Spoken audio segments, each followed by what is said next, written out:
ላንድ ፓርቲ የሚያደርገው የፓርቲ ዲሲፕሊኖች አሉት ለምሳሌ እኔ ስብሰባ ረግጬ ወጥቻለሁ የፓርቲ ዲሲፕሊን ነው ተቀጥቼበታለሁ አምንበታለሁ የፓርቲ ዲሲፕሊኑ ከላይ እስከታች ከፓርቲ ሊቀመንበሩ ጀምሮ ዲሲፕሊኑ ማክበር አለበት በዛው ተገዥ መሆን አለበት በዛው አለመገዛት በየቦታው ታያለ ካመራሩ በግለሰብም ታያለ እንደ ድርጅትም ይታያል እኔ እንደዛ ነው ማለት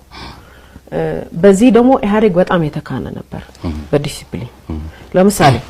መለስና የኤርትራ ጦርነት ብቻውን የሚወጣበት ቀን ነበር ብቻውን ወጥቶ ድምጽ ተሸንፎ ያለ ልክ ባሸናፊ ወገን ሆኖ ነበር ህዝብ ላይ የሚቀርበው ተመሳሳይ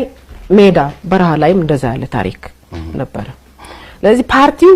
ዲሲፕሊኑን መጠበቅ ነበረበት ብዬ አምናለሁ